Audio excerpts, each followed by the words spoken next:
Welcome to another episode of Franky D Crafter. I ran a poll on Patreon to decide what my next dino modification would be. I drew up 3 concepts using 3 different dinosaur toys that I had laying around, all with different themes. I didn't know my supporters missed the bars this much, but decided on a Kegasaurus. You can always think of this episode as a how to craft a miniature whiskey barrel or a beer barrel for a tavern. If you want to get more involved in the direction of the channel, you should consider becoming a Patreon. And if that's not your thing, a simple like or subscription would go a long way for the channel. Now without further delay, let's get started.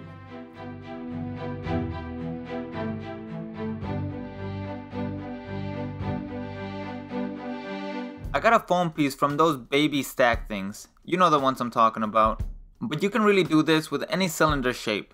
I draw a circle using a 1-inch wooden base. I round off the edges to that 1-inch circle. Let's do that on both ends. We're gonna have to make 2 of those. You can even roll up a piece of cardboard if you like. There's cheaper ways to do this. You don't need to go out and get these foam things. And then pretty much follow the same steps from here. Next step is to use clay. We want to roll it up as evenly as possible. Make sure to cut the clay longer than the actual foam. You want a little extra on the ends.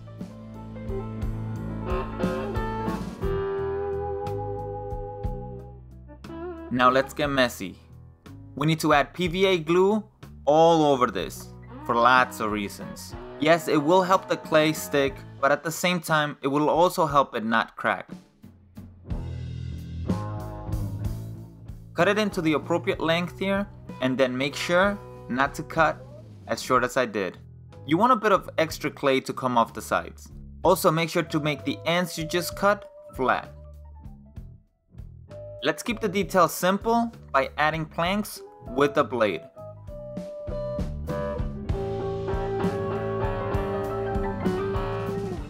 Then exaggerating them with something a little bit more rounded.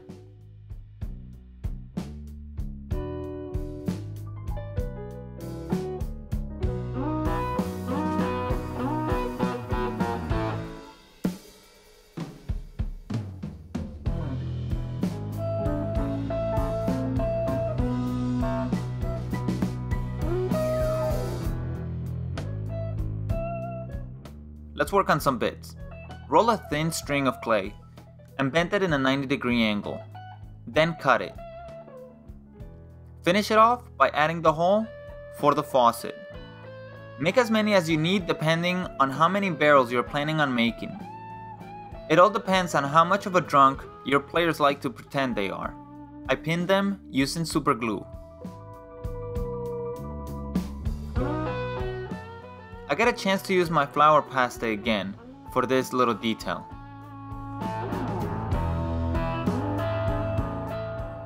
For the metal rings, I choose to use thick paper. I glue it using PVA glue.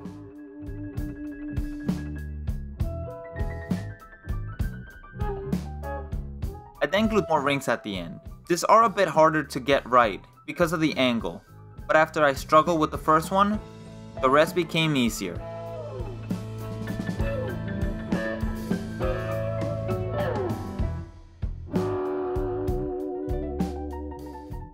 After hours of trying to think of the best way to attach these to the Stegosaurus, I concluded that the best option was the easiest. I just cut a skewer stick and sharpened both ends to connect the barrels. I figured I would let the horns on the dinosaur model do the rest of the work. Then I add some green stuff in the middle to just make it look less barbaric, which it still technically looks extremely barbaric, but oh well. This choice made complete sense to me. This way, I can always unattach the barrel and use them for more practical things, like having them at a tavern. I primer things up and get to painting the barrels. I'm not reinventing the color wheel here. This process is as simple as it can be. I add brown for the wood and then add a darker brown wash. Make sure to get that wash in all those crevices. I leave the rings gray and just add highlights. Then I add silver paint to the rings. Make sure to do this to the faucet and the bar between the barrels. Back to the wood. For the front and back, I decided to make these surfaces lighter, and even attempted to do a gradient of shades. In this painting process, I only regret this one step. I made this highlight way too blunt. I understand that some of you are liking my cartoony style, but I think I took it too far this time.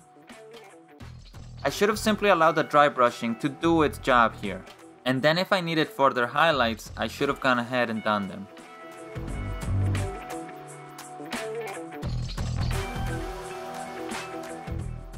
I paint the rest of the bits red.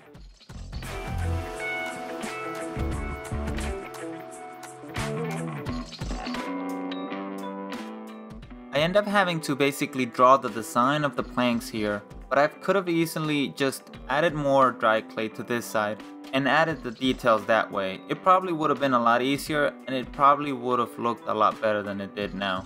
You guys let me know in the comment section below what you think about this step right here.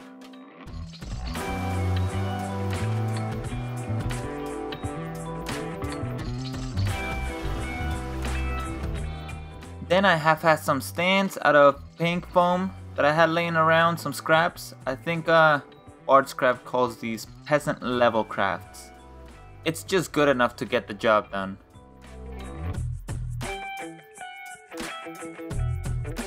And now it's time to actually modify the dinosaur. First thing I do is to redirect the horns on this bad boy forward. Simple solution: classic baking soda and super glue. I make sure to gradually add it in layers. I use sticks and scraps to mix both ingredients to make sure I don't get my hands all messy.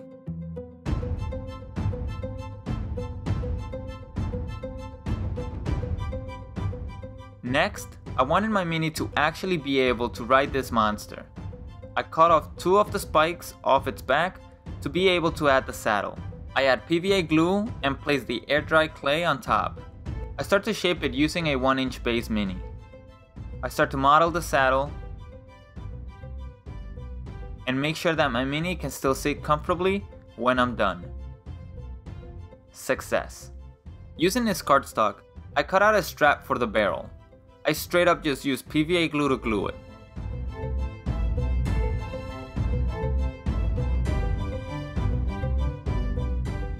I make bits for the straps out of clay to attach them using PVA glue, and finish it off with this stick. I pretty much start adding similar details from the last dino mod I did. I add a bridle using strings, beads, and green stuff, although you can use the air dry clay instead of the green stuff here. And here I just add more bits where the barrels make contact with the dinosaur. I use green stuff again, but honestly I'm only using it because I already had it made and I didn't want it to go to waste. From here, I add the rest of the straps to the saddle.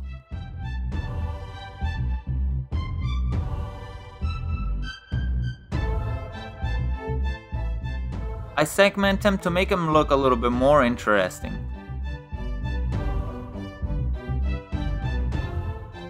I think that's enough for the modification for now. Let's start with the paint. I knew I didn't want to keep the yellow scheme color that it had originally. I figure I want to make sure it fits in the mood of the setting I placed this creature in. I knew it would be something I encountered in the forest, almost like an outdoor tavern.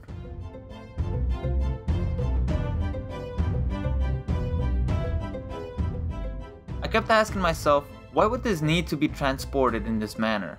I started talking to some of my patrons and realized this whole concept demanded a backstory.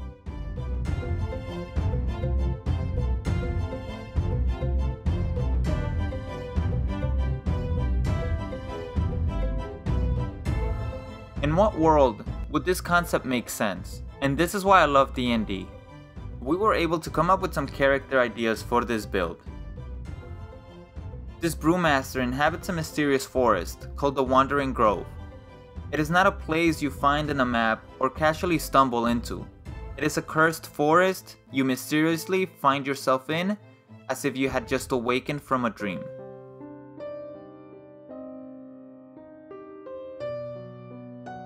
The Wandering Grove is a place where the thought of food and water consumes your every thought. The water is undrinkable, and there is nothing to prey on when you are at the bottom of the food chain. In this terrifying nightmare lives what some consider the only hope for sanity, a simple brewmaster that has figured out a way to make the water drinkable again, with the side effect of it turning into mead. He travels the grove, searching for lost souls, in hope of replenishing their will to escape. The Wandering Grove is not a forgiven place, for when you rest, you awaken in another area of the forest, cursed to begin your escape again.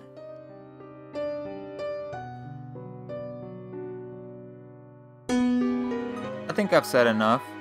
Maybe I can do a lore video on this at some point. I think it would be a good one-off, or at least a side story to take your players on. The best thing about this figure is the texture. It makes the painting process a lot easier.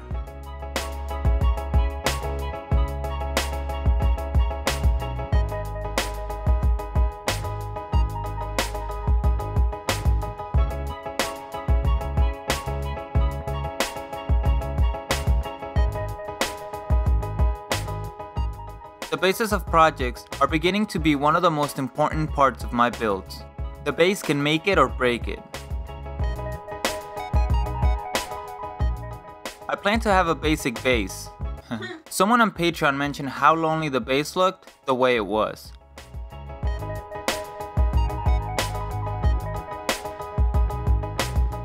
I'm so glad that they brought it up. You'll be surprised how far 4 rocks and 3 pieces of flock will go.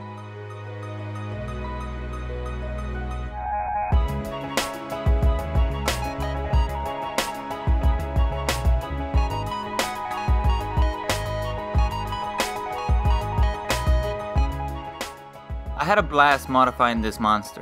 I feel like the concept was a good combination of something fun and something practical. I also like how I was able to put chest on top of the Kegasaurus.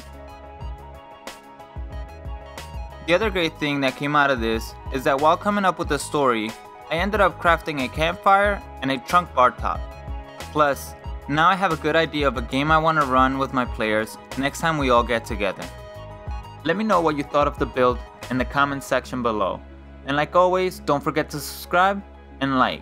If you'd like to participate on voting for the next builds, don't forget to check out my Patreon page.